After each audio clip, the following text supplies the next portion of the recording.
বাড়ি এসে হাত পা ধুয়ে ফ্রেশ হয়ে নিয়েছি। এবার ভগবানকে সন্ধে দেখাবো। যত রাত্রিরই হোক আমি দেখাই। আমার আজকে ফিরতে কিন্তু রাত হয়ে গেছে, তবুও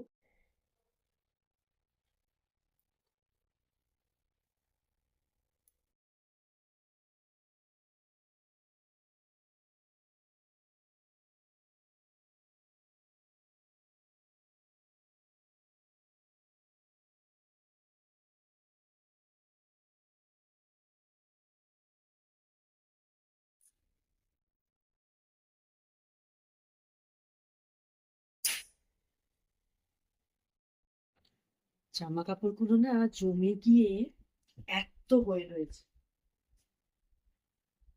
দেখো, এগুলো একটু গোছাবো।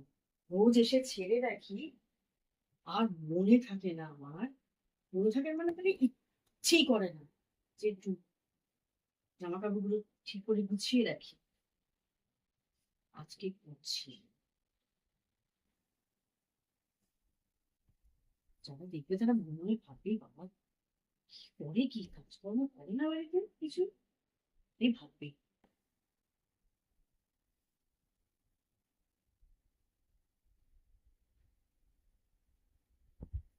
এত এত জামা কাপড়, রোজ যদি একটা করেও বা দুটো করেও করি, ভাবো, তাহলেও কিন্তু হয়ে যায়, তাই না?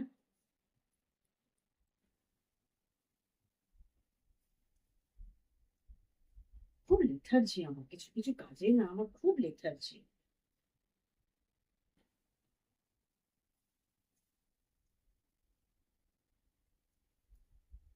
আর এই জামাগুলোকে না সেভাবে ওই ফোল্ড করে ভাঁজ করা যায় না।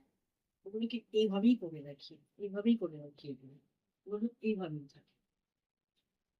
ওগুলো সব ওই প্লেয়ার তো, এত ঘেরের জামা এগুলো সব, সব ঘেরের জামা।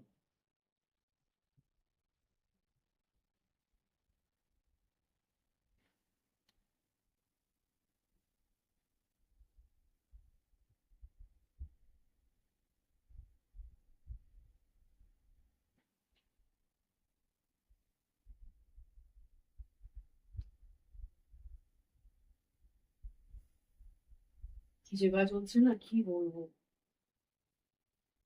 বুঝতেই পারিনি যে এতগুলো জমে গেছে।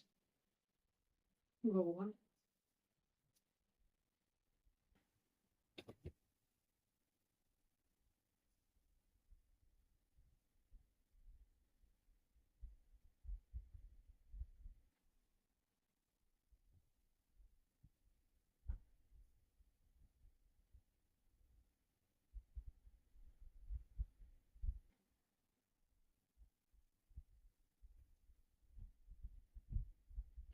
তোমরা সব নিজেদের জিনিসপত্র নিশ্চয়ই নিজেরাই গুছিয়ে রাখো।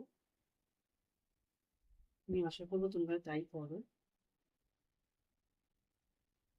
কারণ যে জিনিস না নিজে গোছালে একটা জিনিসই হয়, কোথায় কোনটা রাখছি সেটা বোঝা যায়, তাই না? চলো, কোনো রকমে গুছিয়েছি। এবার আলমারিতে সেট করে দিলে শান্তি আমার, সত্যি। আলমারিটা তুলে ফেলি কি। চলো, কোনো রকমে গুছিয়েছি। পরে আবার ভালো করে করে নেবো গো। শাড়িগুলো তাও ঠিকঠাক আছে। আসলে এগুলো হ্যাঙ্গারে আছে তো, তো একরকম। শাড়িগুলো সব পাট করে করে ফোল্ড করে করে রাখতে হয় বলে সত্য ঝামেলা।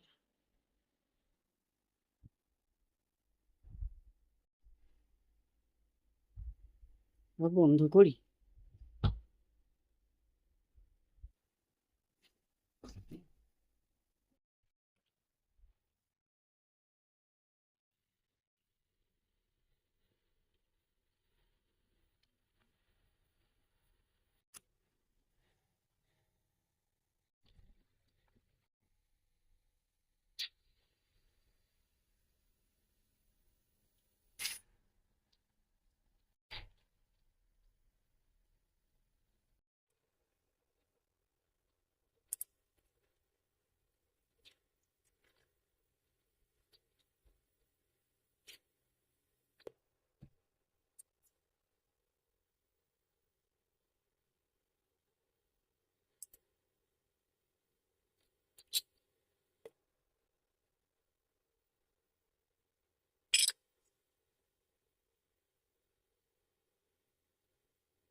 রাত্রে একদম গরম, ধোঁয়া উঠছে।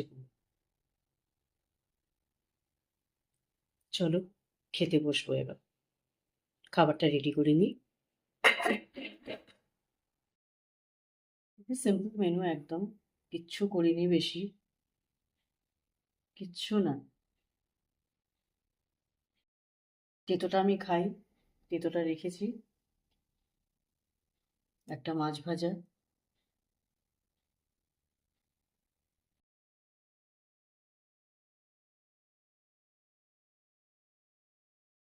আর এখানে তরকারি, আলু পোস্ত আর কি, তরকারি মানে আলু পোস্ত।